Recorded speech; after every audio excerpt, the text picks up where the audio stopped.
Good evening all student all is my channel 2%। तो सभी श्रोताओं को मेरा शाम का नमस्कार।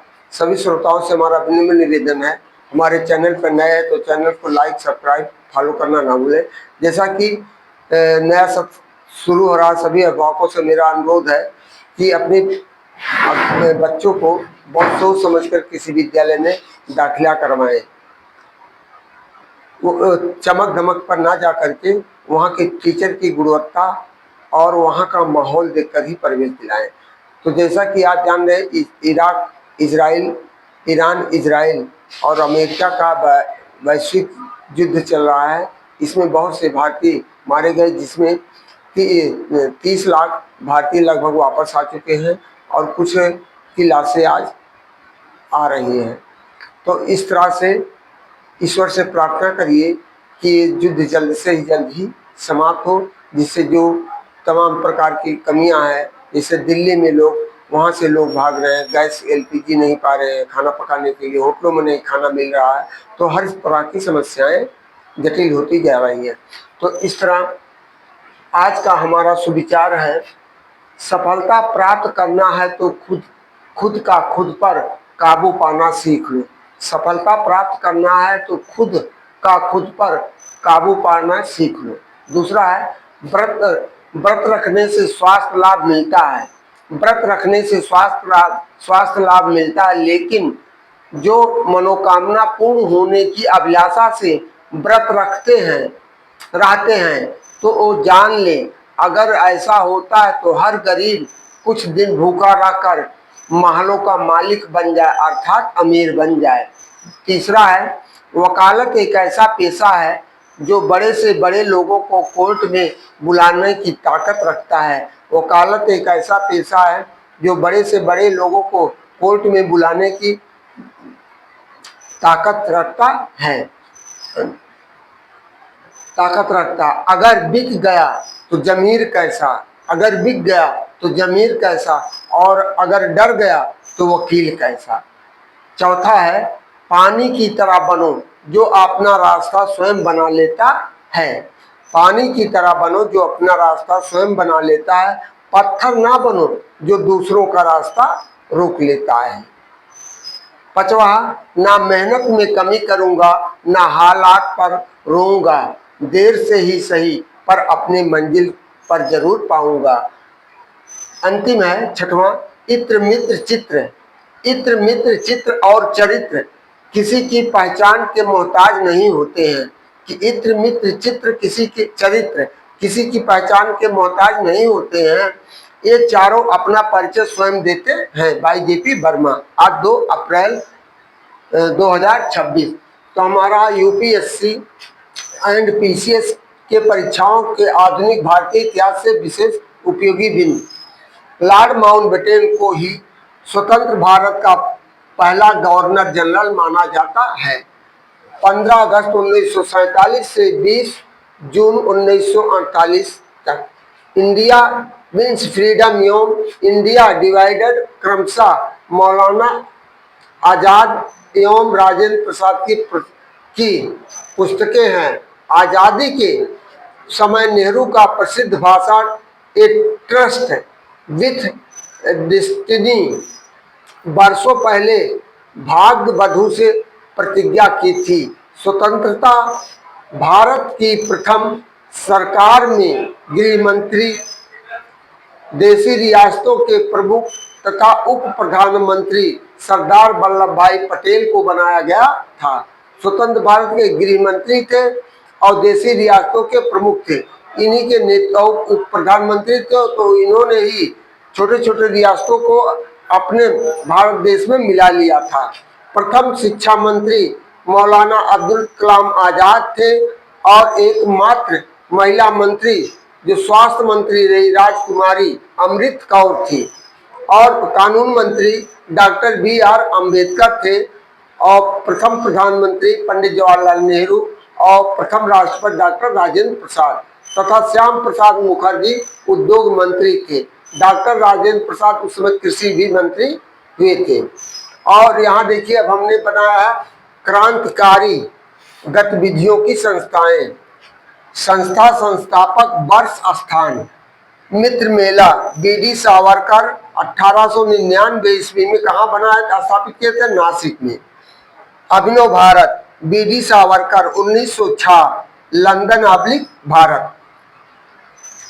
अनुशीलन समिति पी मित्रा बरीन्द्र घोष जतीन्द्र बनर्जी 902 कलकत्ता में।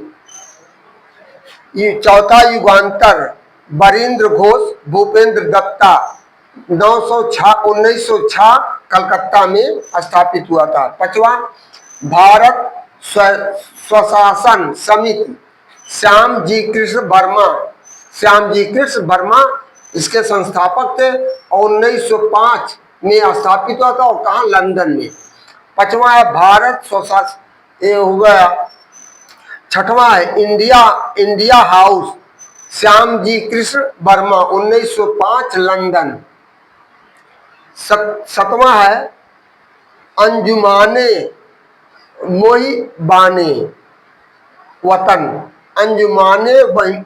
मोहिबाने वतन सरदार अजीत सिंह लाहौर, इनका सन नहीं दिया गया है।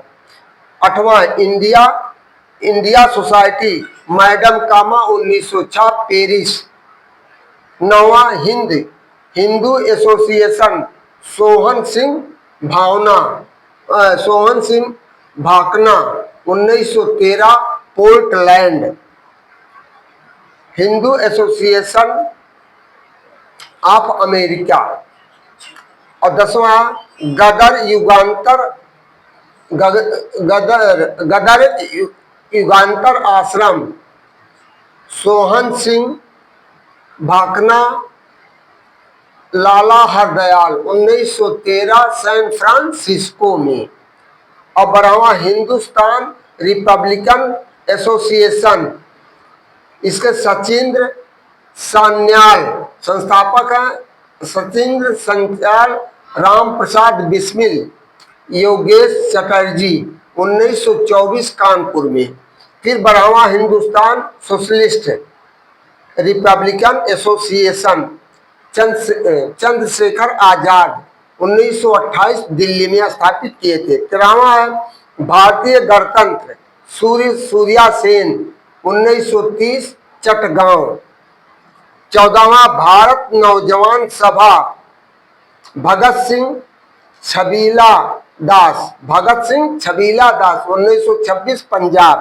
15वां अंतिम लाहौर छात्र संघ सुखदेव भगत सिंह 1925 पंजाब। और इसी क्रम में हमारा है ब्रिटिश कालीन प्रमुख कानून। तो हमारा पहला रेगुलेटिंग एक्ट अधिनियम वर्ष जनरल और संबंधित तथ्य। पहला रेगुलेटिंग एक्ट 1773, इसकी जनरल कौन थे? Warren Hasting. और संबंधित तथ्य क्या था? ब्रिटिश शासन का नियंत्रण करना। चार्टर एक्ट, दूसरा चार्टर एक्ट 1813 लॉर्ड मिंटो, इसका था ईस्ट इंडिया कंपनी का व्यापार संबंधी एकाधिकार समाप्त करना। सती प्रथा एक्ट 1829 विलियम बेंटिंग राजा राम के प्रयासों से सती प्रथा पर रोक लगाया था। जिस स्त्री का पति मर जाता था, चाहे शादी के तुरंत मर जाता था, तो उसे पुनर्विवाह करने की अनुमति नहीं मिलती थी और उसे पति के साथ, चिता के साथ भी जलकर मर जाना पड़ता था, जिसे जौहर व्रत कहा जाता था। Charter act 1833 William Bentinck Bengal का गवर्नर जनरल। हिंदू विधवा पुनर्विवाह अधिनियम 1856 लॉर्ड कैनिंग विधवा, इसका संबंधित था विधवा विवाह को मान्यता प्रदान की गई। Act for good governance 1858 Lord Canning Bharat पर प्रत्यक्षता ब्रिटेन का शासन। मार्ले मिंटो सुधार 1909 लॉर्ड मिंटो पृथक चुनाव क्षेत्रों का प्रावधान। मॉन्टेग्यू चेम्सफोर्ड 1919 लॉर्ड चेम्सफोर्ड, प्रांतों में द्वैशासन की व्यवस्था, शारदा कानून 1930, लॉर्ड इरविन, विवाह हेतु लड़कों की उम्र 18 वर्ष और लड़कियों की उम्र 14 वर्ष कर दिया गया था, लेकिन आज उसको समाप्त कर दिया गया है, अब 21 कर दिया गया। गवर्नमेंट 18 और 21, government of Indian act 1935, Lord Wellington, प्रांतों को स्वायत्तता प्रदान करने का प्रावधान किया गया था। तो इस तरह से आज का टॉपिक हम यहीं पर समाप्त करते हैं और नेक्स्ट टॉपिक से हम गांधी जी से शुरू करेंगे। गांधी जी का परिचय देते हुए गांधी जी भारत में कब आए, उन्होंने क्या क्या किया है और कहाँ एजुकेशन प्राप्त किए हैं, वकालत कहाँ से किए हैं और भारत की आज़ादी में उनका योगदान कितना था, उन सब के बारे में हम आपको बताएंगे। तो इन्हीं शब्दों के साथ मैं आप सभी श्रोताओं से अनुरोध करता हूं कि आप वीडियो को अंत तक जरूर देखें, और चूंकि तमाम ऐसी प्रतियोगी परीक्षाएं होती जा रही, जैसे कि अभी 2024 का रिजल्ट आया है, आपके जिले के काफ़ी लोग सफल हुए हैं, 16 लोग सफल हुए हैं और उनके घर पत्रकार पहुंच रहे हैं, उनसे साक्षात्कार कर रहे हैं, वो अपना बता रहे हैं कि ऐसे से हमें मोटिवेशन हुआ है जिसके कारण मैं, तो मोटिवेशन बहुत ज़रूरी है। तो सभी श्रोताओं से मेरा अनुरोध है कि अपने लक्ष्य को एक लक्ष्य निर्धारित करिए, उसके अनुसार अध्ययन जारी रखिए। इन्हीं के साथ आप सभी श्रोताओं के उज्जवल भविष्य की कामना करते हुए अपनी वाणी को विराम देता हूँ। थैंक यू, धन्यवाद, गुड नाइट।